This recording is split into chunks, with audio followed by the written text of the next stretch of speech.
It's 94.7 Blair Radio and BlairRadio.com. Our local guest segments are brought to us by Turnkey Nerds, 402-426-NERD. Today we have Congressman Adrian Smith joining us.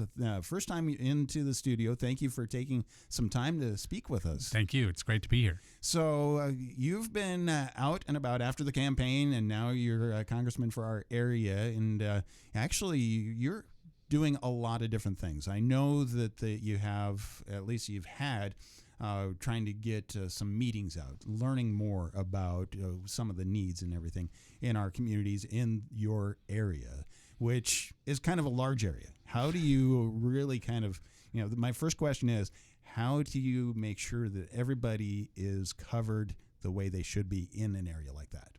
Well, with 80 districts across the 3rd district, 80 counties, across the 3rd district, it's a large territory to cover, but I appreciate the opportunity to get out. And when we're not in session in Washington, I'm generally somewhere in Nebraska. Right. Home is in the Panhandle, but I don't get to spend much time there, given the need to visit so many counties. But it's therapeutic for me to get out in these communities and find out what's going on, meeting with folks where I call the front lines of the economy, who are experiencing some painful things right now. But also I get to see some of the good things that are happening in communities where, people are coming together. Entrepreneurs are coming up with ideas for an innovative future.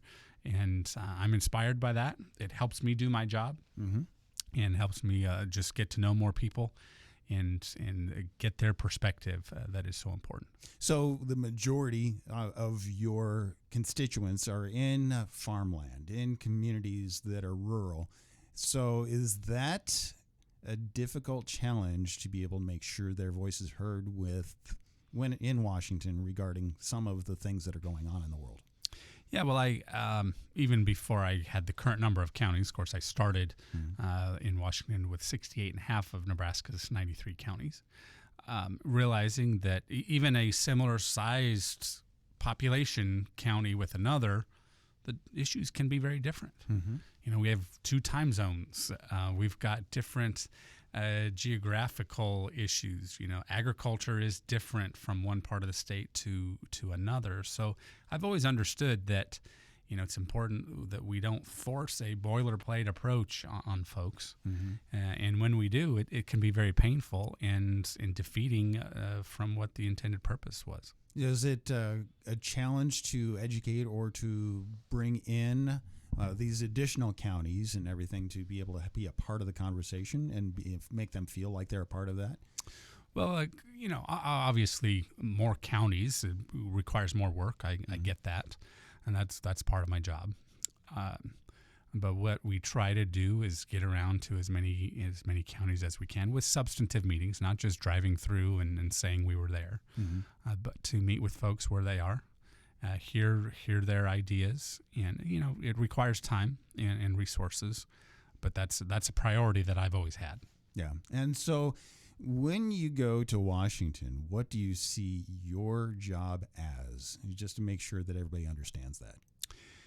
I would say one of the most important aspects of my job is to make sure my colleagues are aware of what's happening in my district.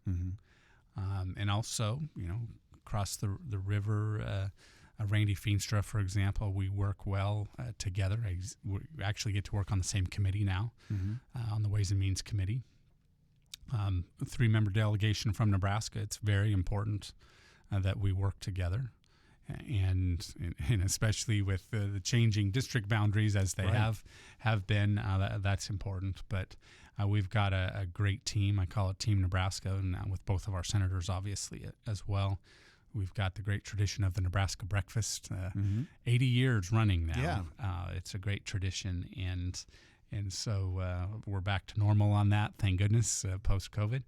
But that's one of the tools that helps us stick together and on behalf of our state. And coming back to things that are important to the state, which obviously, we're a corn state, we're a beef state, getting that message out and benefiting the farmers, the economy. How do you approach that? One of the things we were talking about with somebody else was like trade with other countries, Mexico or things like that. Right. Trade is a very important component, obviously for agriculture, but for other reasons too. I mean, we're more of a manufacturing state than we even give ourselves credit for. Very vibrant manufacturing sector in Nebraska. And also part of international trade is services. So we actually have, service-oriented companies, oftentimes in the financial services sector, that offer products to other countries as well. We always need to keep that in mind. Incidentally, the corn issue with Mexico is front and center. Yeah. And Mexico wants to keep out our good, safe, affordable corn. That's not right. They agreed to take our corn just, 3 years ago. We need to make sure that they make good on their promise. And we can't just let this go. That sends a horrible message around the world. And so we're in the process of making sure that Mexico will get to the point where they reopen to our corn. As you have to kind of have a united front on a conversation like that. Is that something that you can find between the three parts of the government? Yes, and when it comes to trade agreements, the court system generally isn't as evolved. But you take the corn issue with Mexico. This is very bipartisan. My colleague Dan Kildee from Michigan, he's a loyal Democrat. But he understands the importance of this issue. He happens to have some rural territory as well, and so we've teamed up on that. It's my hope that President Biden will take a higher profile stand on this at all. He's allowed some of his appointees to work on this, but I'd love for President Biden himself to take a podium somewhere. I don't even care where. Right. But to stand up and say what Mexico is doing is not right, and we need to get them to reopen to our corn, just as they agreed on. So what has, in your thought, created these barriers that we used to be able, my wife and I were talking about? It's like I remember being able to go down to Nogales or to some of the border cities and just really enjoy that, and that is not something that we can do anymore. Right. Well, a lot of the trade barriers boil down to politics. That's, and as long as human beings are going to be involved, it'll lack perfection. Right. Yeah. We prove that all the time. Yeah. But yeah, the unrest at the border is a huge concern. It doesn't involve the corn issue as much. Right. But I think it impacts the relationship between our two countries in a negative way. And the drug trafficking is the core of the problem, the human trafficking that is also associated. And, it's my hope that President Biden will decide to take a stronger position on illegal immigration.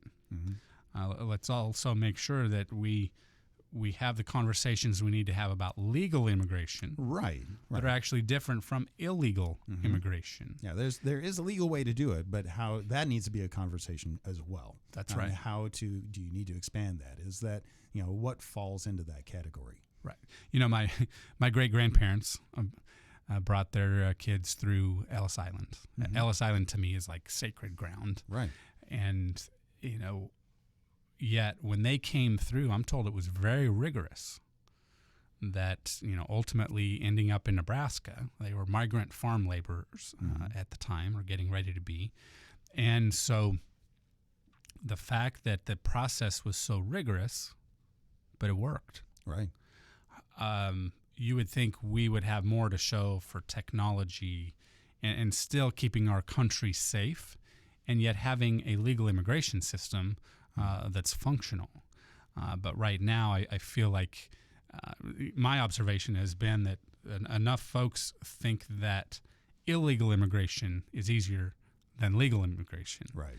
And so we need to address that. And I've always said that a law-abiding individual wishing to pursue the American dream should be able to do so without having to hire a lawyer, wait several years, or through a lottery system, a so-called lottery system, waiting for their name to be drawn. I think we can do better than what is currently the scenario. Still keep our country safe and healthy, but reduce. Some would say, well, that human trafficking south of the border, that shouldn't concern us. Right. Well, that's their issue, not ours. Right. My concern is that our lax policies at the border actually encourage that, and that's not right. Yeah.